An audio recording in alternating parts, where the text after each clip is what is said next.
للہ رب العالمین والصلاة والسلام علی سید الانبیاء والمرسلین وعلی آلہ واصحابہ اجمعین اما بعد فاعوذ باللہ من الشیطان الرجیم بسم اللہ الرحمن الرحیم ما کان محمد ابا احد من رجالکم ولکن رسول اللہ وخاتم النبیین صدق اللہ مولانا العظیم۔ معزز مکرم بزرگوں، بھائیوں اور عزیزوں، اللہ تعالیٰ جل شانہ نے مسلمانوں کو جو قاعدہ اور اصول عطا فرمایا ہے، عقیدے کو قائم رکھنے، فارم اپ کرنے اور اس کو اختیار کرنے کے کچھ اصول اور قواعد بتائے گئے ہیں۔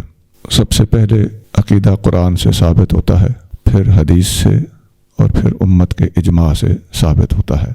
اور جب بھی کسی مخالف نے اسلام کے خلاف کوئی چال چلی ہے تو اس نے یا تو ان چیزوں کا سرے سے انکار کیا ہے یا ان کے واضح اور صریح الفاظ کے خلاف کوئی ایسی تعویل کی ہے جس تعویل کو قرآن کے الفاظ، حدیث کے الفاظ یا اجماع امت قبول نہیں کر رہا ہوتا۔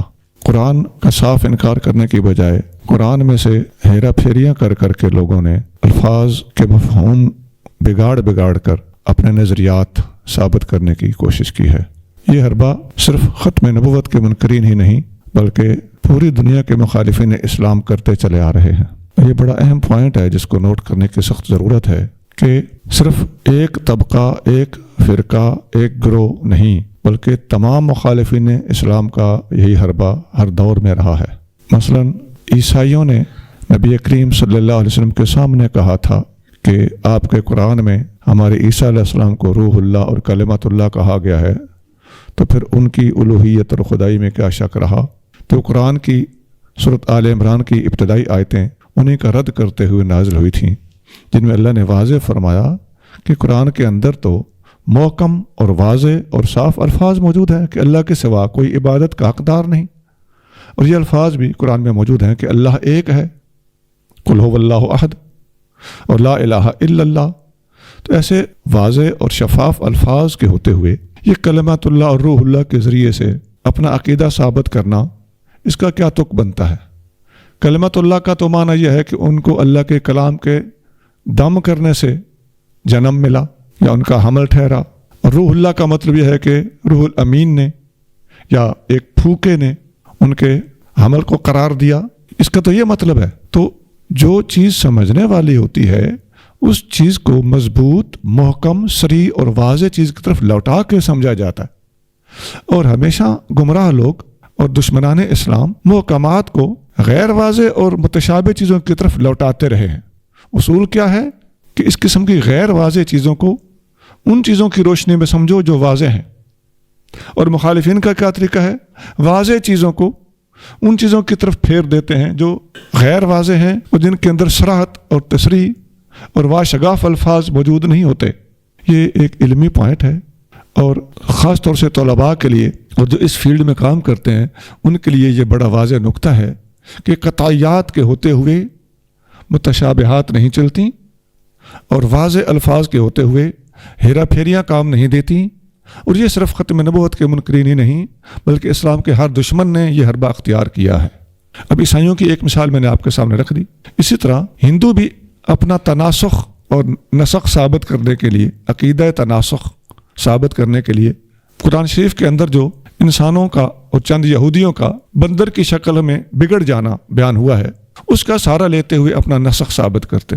وہاں تو نسخ نہیں ہے، وہ تو ان کے چہرے مسخ ہوئے تھے اور روحیں دوبارہ کسی دوسرے جسم میں نہیں گئی تھیں۔ تو اس قسم کی ہیرا پھیریاں ہر مذہب نے کی ہیں۔ اسی طرح مجوسی ثابت کرتے ہیں کہ حضرت موسیٰ علیہ السلام کو درخت میں سے آگ نظر آئی اور اس آگ میں سے آواز آئی، میں تیرا معبود ہوں۔ اب یہ قرآن کی آیت ہے، حالانکہ وہ درخت ایک مظہر بنا تھا، نہ درخت خدا ہے نہ آگ خدا ہے۔ تو ان لوگوں نے اس بات کو اپنے حق میں کس طرح موڑا، کس قدر پھیرا اور کیا ہیرا پھیری کی، یہ ساری باتیں میں اختصار کے ساتھ پیش کر رہا ہوں۔ اگر قادیانیوں کا طرز استدلال ان عیسائیوں، ہندوؤں اور مجوسیوں کے طرز استدلال کے سامنے پیش کیا جائے تو قادیانیوں کا طرز استدلال ان سے بھی کمزور تر ہے۔ ایک پوائنٹ۔ دوسری بات یہ ہے کہ دشمنان اسلام نے ہر دور میں حدیث کا انکار کر کے اپنی مرضی چلانے کی کوشش کی۔ قرآن کو حدیث کی روشنی میں سمجھنے کا حکم خود قرآن کے اندر جگہ جگہ موجود ہے، اللہ نے اپنے محبوب پر قرآن کے نازل کرنے کی ایک علت اور وجہ یہ بھی بتائی ہے کہ محبوب ہم نے آپ پر قرآن اس لیے نازل کیا ہے تاکہ آپ واضح کر دیں لوگوں پر کہ جو کچھ ہم نے نازل کیا ہے اس کا معنی کیا ہے۔ یہ سورۃ النحل میں ہے، آیت نمبر 44 ہے۔ تو اللہ نے اپنے محبوب پر قرآن نازل کیا تاکہ محبوب صلی اللہ علیہ وآلہ وسلم اپنی حدیث کے ذریعے سے قرآن کے مفاہیم اور معانی لوگوں پر واضح فرمائیں۔ اب جس نے بھی اپنی مرضی کرنی ہو، چونکہ قرآن کے اندر لغت کا سہارا لیتے ہوئے اور گرامر کا سہارا لیتے ہوئے، ڈکشنری کا سہارا لیتے ہوئے ایک ایک لفظ کو کوئی بھی مفہوم پہنایا جا سکتا ہے، اور یہ صرف قرآن میں نہیں، عربی زبان میں نہیں، ہر زبان میں ایک ایک لفظ کے کئی معنی ہوتے ہیں۔ تو ایک بندہ ایک معنی پہ ڈٹ جائے، دوسرا بندہ دوسرے معنی پہ ڈٹ جائے، آپ لائیں کون سی زبان آپ بولتے ہیں، میں آپ کو آپ کی زبان میں ایک ایک لفظ کے 2 4 5 5 10 معنی بتا دوں گا۔ تو وہ جو جملے میں لفظ استعمال ہوا ہے وہاں پر اس کا معنی کیا ہے، یہ کون ڈیسائیڈ کرے گا؟ یہ حدیث بتاتی ہے، اور امت کا اجماع بتاتا ہے، سیاق و سباق بتاتا ہے، کانٹیکسٹ بتاتا ہے۔ یہ کامن سینس کی باتیں ہیں، اور ہر زبان میں، ہر کتاب میں، کسی قانون کی کتاب میں، دنیا داری کی کوئی کتاب ہو، کسی کا کوئی ڈائجسٹ میں لکھا ہوا مضمون ہی کیوں نہ ہو، اس کے اندر یہ چیزیں چلتی ہیں کہ بندے کو مفہوم بگاڑنے کی اجازت نہیں ہے۔ کچھ قواعد اور ضوابط ہوتے ہیں جو بتاتے ہیں کہ یہ بندہ ڈنڈی مار رہا ہے، مفہوم کو اور اصل مقصود کو بگاڑنے کی سازش کر رہا ہے۔ تو بگاڑنے کی سازش میں ایک تو وہ کہ واضح الفاظ کے ہوتے ہوئے غیر واضح الفاظ کو پریفر کرنا، یہ ایک چالاکی ہے۔ دوسری چالاکی جو ابھی میں لوگوں کی بتا رہا ہوں وہ یہ ہے کہ حدیث کا انکار کریں گے۔ ہر باطل طبقے نے ہر دور میں حدیث کا انکار کر کے ہی قرآن کے اندر اپنی منمانی کرنے کی کوشش کی، مستشرق ہوں، منکرین حدیث ہوں، قادیانی ہوں، یا کوئی بھی باطل طبقہ ہو، اور یا مستشرقین سے متاثر کوئی شخص ہو۔ کوئی کہے گا حدیث کو ہی نہیں مانتا، کوئی کہے گا میں صرف سیاستہ کو مانتا ہوں، کوئی کہے گا میں صرف بخاری مسلم کو مانتا ہوں، کوئی کہے گا میں صرف موطا امام مالک کو مانتا ہوں۔ یہ سارے طبقے واقعی اس وقت پاکستان کے اندر موجود ہیں، اور ان میں سے جو شرارت کا فیکٹر ہے کامن، وہ صرف یہی ہے کہ ان کے اندر استشراق اور انکار حدیث کے جراثیم کسی نہ کسی درجے میں پائے جاتے ہیں۔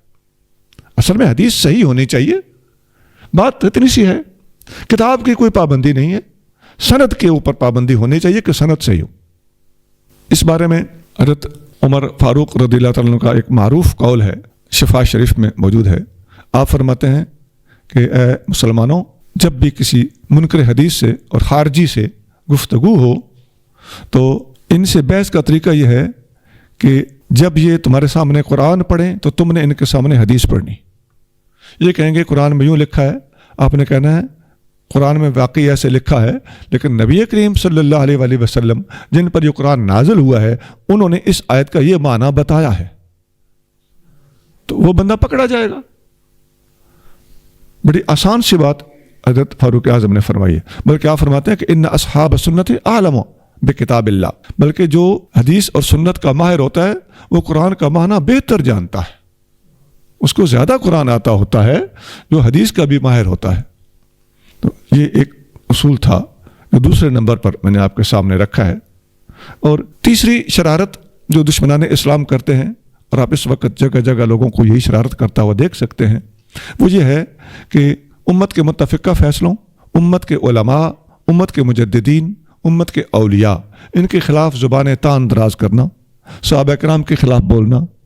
ان کا مشن کیا ہوتا ہے؟ اس تیسری شرارت کرنے والوں کا ان کا مشن یہ ہوتا ہے کہ جن کے ذریعے ہم تک قرآن پہنچا ہے، جن کے ذریعے ہم تک حدیث پہنچی ہے، ان کی مخالفت کرو، تاکہ جو پہنچانے والے ہیں ان کو اگر ہم نے غلط ثابت کر دیا یا ان کی مخالفت کر دی، ان کے اوپر کیچڑ اچھال دیا، تو آٹومیٹک جس قرآن حدیث کو انہوں نے ہم تک کنوے کیا ہے، ہم تک پہنچایا ہے، اس کا انکار آٹومیٹکلی ہو جائے گا۔ قرآن حدیث کا انکار کرنے کے بجائے قرآن حدیث کے حاملین اور اس کے آگے ٹرانسفر کرنے والے اور اس کو ہر دور میں اس کا پرچار کرنے والے، یا قرآن کو جمع کرنے والے، حدیثوں کو جمع کرنے والے، حدیثوں کی کتابیں لکھنے والے، ان بزرگوں، ان علماء اور ان مشائخ کا اگر انکار کر دیا گیا تو واقعی ان کا یہ مشن تھا کہ اسلام کی جڑ کاٹنے کے لیے یا اسلام کو نقصان پہنچانے کے لیے یہ حربہ اور یہ طریقہ واردات اختیار کیا جائے۔ یہ تین طریقہ واردات ہیں جو میں نے نہایت مختصر طریقے سے تھوڑے لفظوں میں آپ کے سامنے رکھ دی ہیں۔ یہ تینوں طریقہ ہے واردات صرف ختم نبوت کے منکرین ہی نہیں، صرف قادیانی ہی نہیں، بلکہ دنیا کا ہر غیر مسلم یہی طریقے کر رہا ہے، ہر دشمن اسلام یہی گر اختیار کر رہا ہے۔ طلباء کو چاہیے کہ اس موضوع پر خاص طور سے ان 3 نقطوں کو اچھی طرح نوٹ کریں اور ان کے اوپر جتنا آپ بول سکتے ہیں، جتنا آپ لوگوں تک اس بات کو کنوے کر سکتے ہیں، جتنا اپنے اپنے لفظوں میں، اپنے اپنے انداز میں اور اپنے اپنے ایریا میں اور اپنی اپنی پہنچ تک اس چیز کو سمجھ کر آگے سمجھا سکتے ہیں، اس کی طرف خصوصی توجہ دینے کی ضرورت ہے۔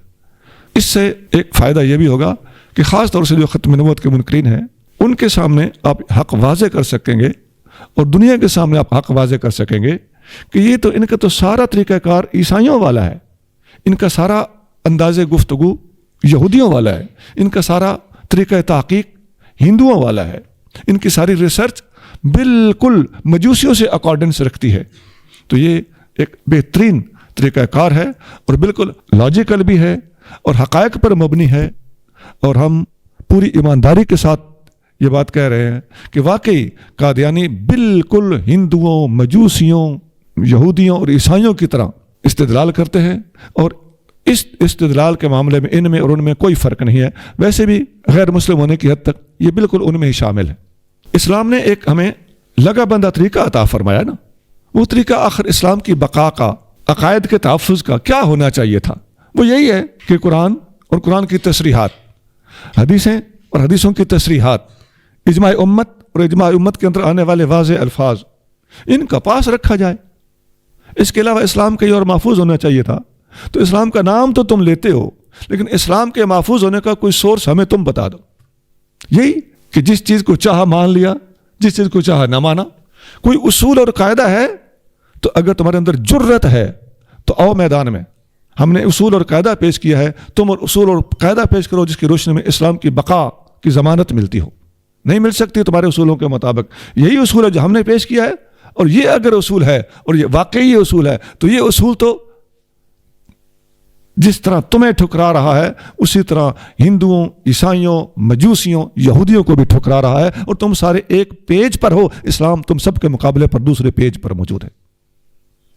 اب آئیے ختم نبوت پر وہ واضح الفاظ کون سے ہیں جن کے سامنے منکرین ختم نبوت ہندوؤں، مجوسیوں، یہودیوں، عیسائیوں جیسی ہیرا پھیریاں کرتے ہیں؟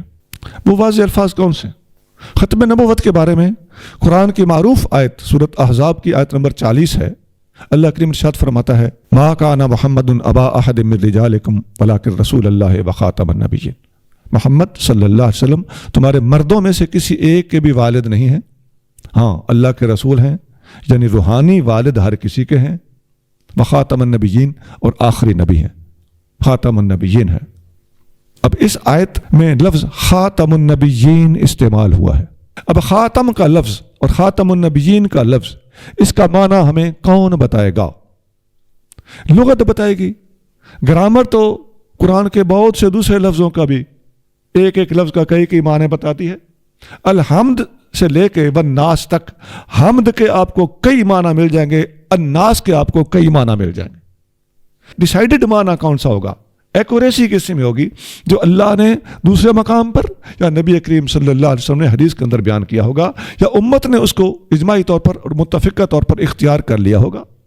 اگر آپ میرے ساتھ ساتھ چل رہے ہیں تو آپ کو سمجھ آ رہی ہوگی کہ واقعی قرآن کے لفظوں کے اندر بدماشیاں اور ہیرا پھیریاں کرنے والے یہ مخالفین اسلام، ان کا تو بالکل ایک ہی سینٹرل آئیڈیا ہے، سب کا مرکزی خیال اور مرکزی تعلیم یہی ہے کہ ہیرا پھیری کی جائے۔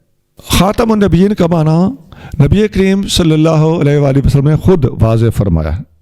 دیکھیے ایک حدیث میں آتا ہے، نبی کریم صلی اللہ علیہ وآلہ وسلم نے فرمایا، حضرت ابو ہریرہ رضی اللہ تعالیٰ عنہ اس کو روایت کرتے ہیں کہ ان مثلی و مثل الانبیاء من قبلی کمثل رجل بنا بیتا فاحسنہ واجملہ، میری مثال اور میرے سے پہلے نبیوں کی مثال ایسے ہے جیسے ایک آدمی نے خوبصورت محل بنایا ہو اور اسے بہت زیادہ سجایا ہو، اچھا بنایا ہو، احسن بنایا ہو، اجمل بنایا ہو، الا موضع لبنۃ من زاویۃ، سوائے ایک اینٹ کے جو ایک کونے میں چھوڑ دی گئی، ایک اینٹ فٹ نہیں کی گئی، باقی محل سارا زبردست ہے۔ فجعل الناس یطوفون بہ یتعجبون لہ، لوگ آ کر گھوم پھر کر اس محل کا جائزہ لینے لگے اور تعجب کرنے لگے بہت اچھا محل ہے۔ ویقولون، اور کہنے لگے، ہلا وضعت ہذہ اللبنہ، یہ ایک اینٹ کی جگہ کیوں خالی ہے، یہ اینٹ کیوں نہیں لگائی گئی؟ قال، نبی کریم صلی اللہ علیہ وآلہ وسلم نے فرمایا فَأَنَا اللَّبْنَةُ وَأَنَا خَاتَمُ النَّبِيِّينَ، نبیوں کے مال کی وہ آخری اینٹ میں ہوں اور میں خاتم النبیین ہوں۔ اب اس پوری حدیث کو آپ دیکھیں تو اس میں خاتم النبیین کا لفظ حضور نے قرآن سے لیا اور یہ مثال پیش کر کے مسئلہ سمجھایا کہ نبیوں کے مال کی آخری اینٹ میں ہوں، اور آخری اینٹ خود کو کہہ کر پھر خاتم النبیین والے لفظ یہاں پر حضور صلی اللہ علیہ وسلم نے فٹ کیے۔ مسئلہ سمجھانے کی تو حضور نے حد کر دی۔ اب پیچھے مخالفین کے پاس کیا رہ گیا؟ ہیرا پھیریا۔ آیت قرآن کی ہے، قرآن کہتا ہے خاتم النبیین، حدیث صاف کہتی ہے کہ نبی کریم صلی اللہ علیہ وسلم نے ایک محل کی مثال دے کر اپنا آخری نبی ہونا ثابت کیا، اور قرآن کی وہی آیت پڑھی، خاتم النبیین کا لفظ یہاں پر چسپاں فرمایا۔ اور یہ حدیث بخاری شریف میں ہے 3535 اور مسلم شریف میں ہے 5961، اور کتابوں میں بھی ہے۔ میں نے ان دو کتابوں کا حوالہ اس لیے دیا ہے کہ ان دو میں آنے والی حدیث کو متفق علیہ کہا جاتا ہے، تو اس حدیث کی ایکوریسی میں اور ایتھینٹسٹی میں کسی قسم کا کوئی شک نہیں رہتا۔ اس حدیث کو امام بخاری نے ایک چیپٹر باندھ کر اس میں بیان کیا ہے، باب باندھا ہے، باب کا نام ہے باب خاتم النبیین، اور امام مسلم نے بھی یہی باب قائم کیا ہے، باب خاتم النبیین، خاتم النبیین کا چیپٹر، خاتم النبیین کا باب، اس کے اندر یہ حدیث بیان کی گئی ہے، حد نہیں کر دی، اور وضاحت کے اندر کسی کوئی شک کوئی رکھ نہ رہ گیا۔ ایسے ہی ایک اور حدیث میں آتا ہے کہ نبی کریم صلی اللہ علیہ وآلہ وسلم نے ارشاد فرمایا ان الرسالۃ والنبوۃ قد انقطعت، بلا شبہ رسالت اور نبوت منقطع ہو گئی، فلا رسول بعدی ولا نبی، میرے بعد نہ کوئی رسول ہوگا اور نہ کوئی نبی ہوگا۔ اب لا نبی بعدی، قرآن کہتا ہے خاتم النبیین، اور حدیث کہتی ہے لا نبی بعدی، میرے بعد کوئی نبی نہیں ہوگا۔ تو بڑے واضح الفاظ ہیں۔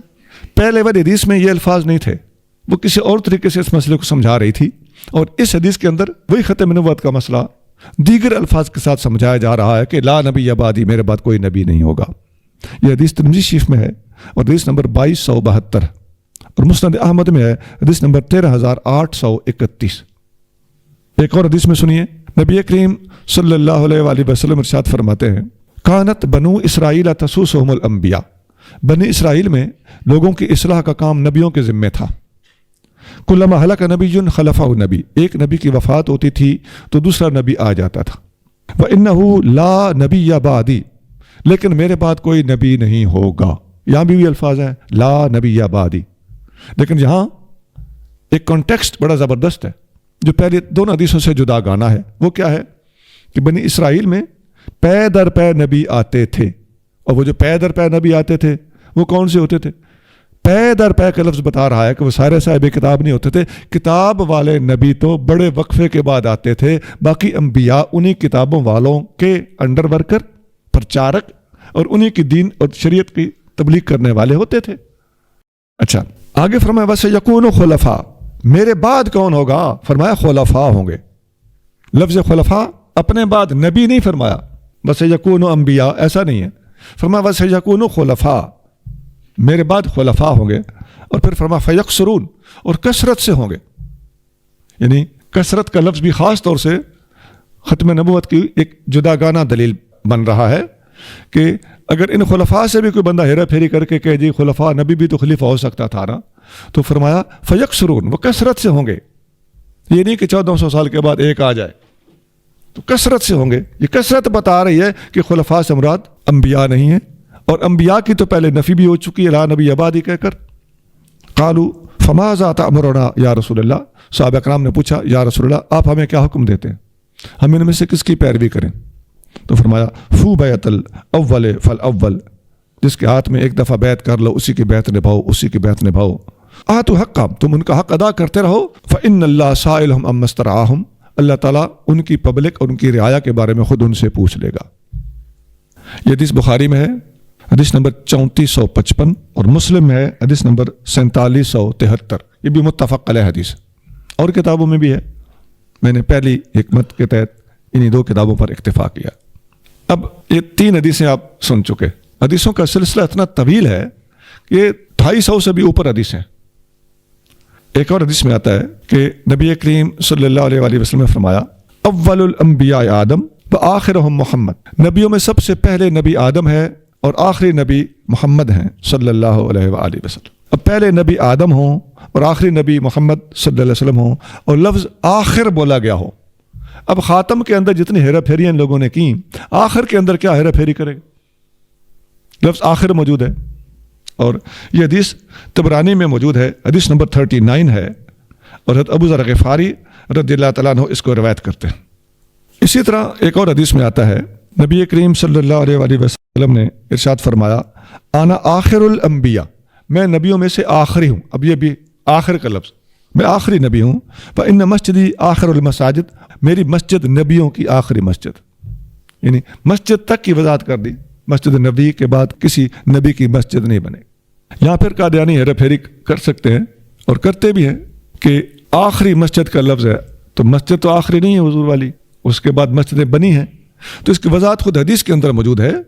نبی کریم صلی اللہ علیہ وآلہ وسلم نے فرمایا، آنا خاتم الانبیاء، میں خاتم الانبیاء ہوں. تو مسجدی خاتم و مساجد الانبیاء، اور میری مسجد نبیوں کی مسجدوں میں سے خاتم ہے. تو مطلق مسجدوں کی بات نہیں ہو رہی، نبیوں کی مسجد اور نبیوں کی مسجدوں میں سے آخری مسجد ہونے کی بات ہو رہی ہے.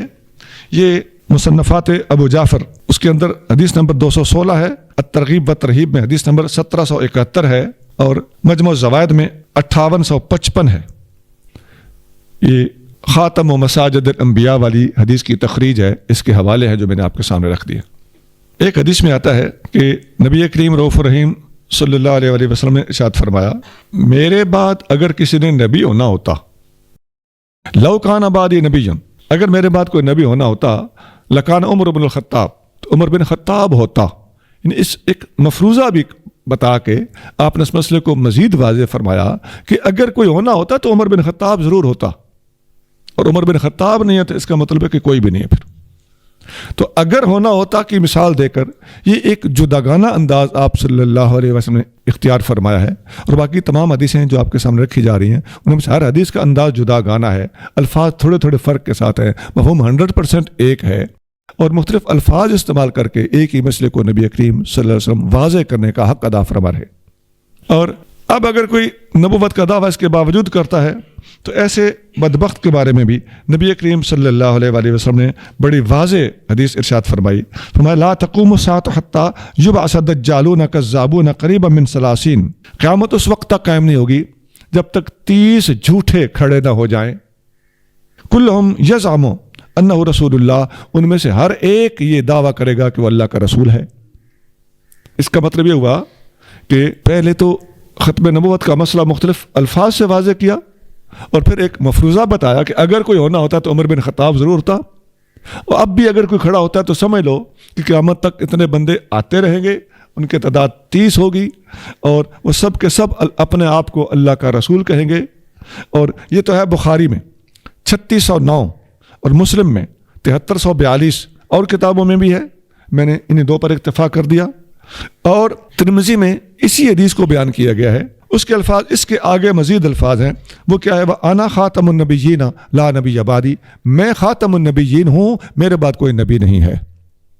اب لفظ خاتم النبیین بولنا اور پھر لا نبی بعدی اس کے ساتھ اٹیچ کرنا، یہ واضح بات آ رہا ہے کہ قرآن کی آیت کو واضح کرنا مقصود ہے.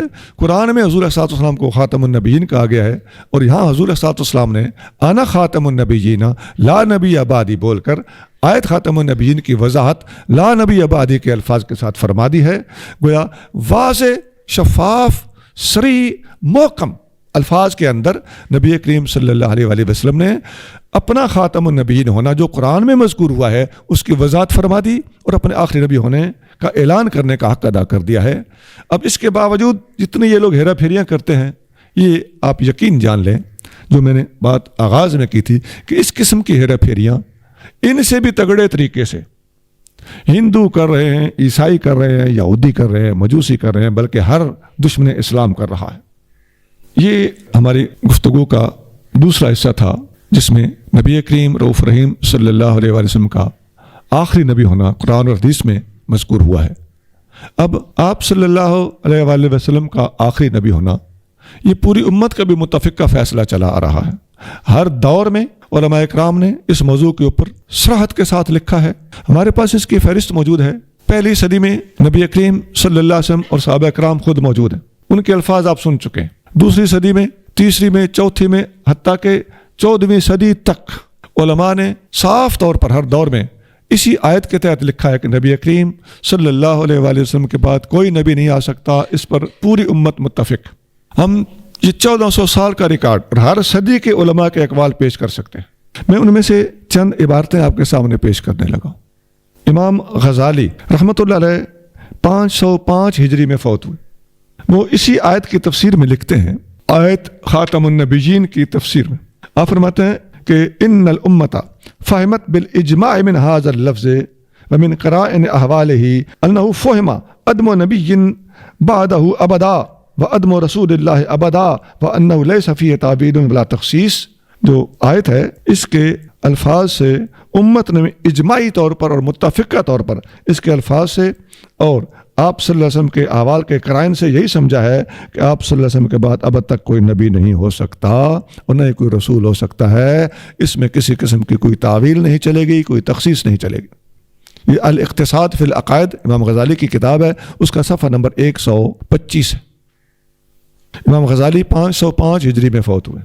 اسی طرح قاضی ایاز 544 ہجری میں فوت ہوئے ہیں۔ وہ لکھتے ہیں کہ حضور کریم صلی اللہ علیہ وآلہ وسلم نے ہمیں بتایا ہے کہ آپ صلی اللہ علیہ وسلم خاتم النبیین ہیں اور آپ کے بعد کوئی نبی نہیں ہے، اور آپ صلی اللہ علیہ وسلم نے اللہ تعالیٰ کی طرف سے یہ خبر ہم تک پہنچائی ہے کہ آپ خاتم النبیین ہیں اور تمام انسانوں کی طرف بھیجے گئے ہیں، اور پوری امت کا اس پر اجماع ہے۔ یہ کلام اپنے ظاہر پر معمول ہے، اس کا مرادی مفہوم یہی ہے، اس میں کوئی تعویل نہیں، کوئی تخصیص نہیں، اور منکرین کے کفر میں قطعاً اور اجماعاً کوئی شک نہیں۔ جو ختم نبوت کا انکار کرے اس کے کفر میں بھی کوئی شک نہیں۔ یہ شفا جلد دوم صفحہ 247 پر قاضی ایاز متوفہ 544 ہجری لکھ رہے ہیں۔ امام قرطبی اپنے تفسیر قرطبی میں، امام قرطبی کی وفات 668 میں ہوئی، 668 ہجری۔ آپ فرماتے ہیں قرآن کی آیت ختم نبوت، اس کے الفاظ اگلے پچھلے تمام تر علماء کے نزدیک اور ہر دور کے علماء کے نزدیک اپنے مکمل عموم پر محمول ہیں، جس کا تقاضا یہ ہے کہ یہ آیت آپ صلی اللہ علیہ وسلم کے آخری نبی ہونے پر نص ہے۔ نص کا مطلب ہوتا ہے اللہ کا واضح آرڈر۔ تفسیر قرطبی جلد نمبر 14 صفحہ 173۔ حضرت امام عبد الوہاب شعرانی رحمۃ اللہ علیہ، یہ بہت بڑے عالم، بہت بڑے ولی صوفی گزرے ہیں۔ آپ فرماتے ہیں اعلم ان الاجماع قد انعقد على انه خاتم المرسلین کما انه خاتم النبیین۔ جان لو اس پر اجماع منعقد ہو چکا ہے کہ نبی کریم صلی اللہ علیہ وآلہ وسلم جس طرح نبیوں کے خاتم ہیں، اسی طرح صاحب کتاب رسولوں کے بھی خاتم۔ الجواقیت والجواہر جلد دوم صفحہ 271۔ امام شعرانی 973 ہجری میں فوت ہوئے، اور ملا علی قاری جن کی وفات 1014 ہجری رحمہ اللہ، وہ فرماتے ہیں دعوت نبوت بعد نبینا صلی اللہ علیہ وسلم کفر بالاجماع۔ ہمارے نبی کریم صلی اللہ علیہ وسلم کے بعد نبوت کا دعویٰ کرنا کفر ہے، اس پر پوری امت کا اتفاق ہے۔ یہ شرح فقہ اکبر ہے، صفحہ 164۔ یہ میں نے آپ کے سامنے کچھ مختلف صدیوں کے مختلف بزرگوں کے اقوال اور امت کے متفقہ فیصلے رکھے ہیں۔ اب جتنی گفتگو آج ہم نے کی ہے، اس کا خلاصہ یہ نکلا کہ قرآن، حدیث اور اجماع، ان ساری چیزوں سے نبی کریم صلی اللہ علیہ وآلہ وسلم کا آخری نبی ہونا صراحتاً ثابت۔ اور یہ سارے اجماع جتنے منعقد ہو چکے ہیں، ان میں سب سے پہلا اجماع نبی کریم صلی اللہ علیہ وسلم کے وصال مبارک کے بعد حضرت ابوبکر صدیق کی قیادت میں منعقد ہوا تھا، جب مسلمہ کذاب کے خلاف متفقہ طور پر ختم نبوت کے منکرین کے خلاف بالاتفاق مل کر تمام صحابہ کرام نے تلوار اٹھائی تھی، اور کسی کے اس کے گھر میں سوتے ہوئے قتل کیا گیا، اور کسی کو میدان جنگ میں قتل کیا گیا، اور 1 2 3 4 نہیں، اجماع سکوتی نہیں، اجماع قولی نہیں، بلکہ اجماع بالسیف ہے۔ تلوار اٹھا کر تمام صحابہ کرام نے نبی کریم صلی اللہ علیہ وآلہ وسلم کے آخری نبی ہونے کا نہ صرف اعلان کیا، بلکہ منکرین کے خلاف باقاعدہ تلوار اٹھائی اور انہیں موت کے گھاٹ اتارا۔ اس سے بڑا اجماع کائنات میں ممکن ہی نہیں ہے۔ ایسے مضبوط دلائل کے ہوتے ہوئے اہل اسلام الحمدللہ بلا شبہ اپنا ضمیر مطمئن رکھتے ہیں، اور قیامت کے دن ان دلائل کے ہوتے ہوئے کوئی مائی کلال ہمارا سامنا نہیں کر سکے گا، اور جو ان دلائل کے ہوتے ہوئے ختم نبوت کا انکار کرتا ہے یا نبوت کا دعویٰ کرتا ہے، اس کے کفر میں کسی قسم کا کوئی شک نہیں ہے۔ سبحان ربک رب العزت عما یصفون وسلام علی المرسلین والحمد للہ رب العالمین۔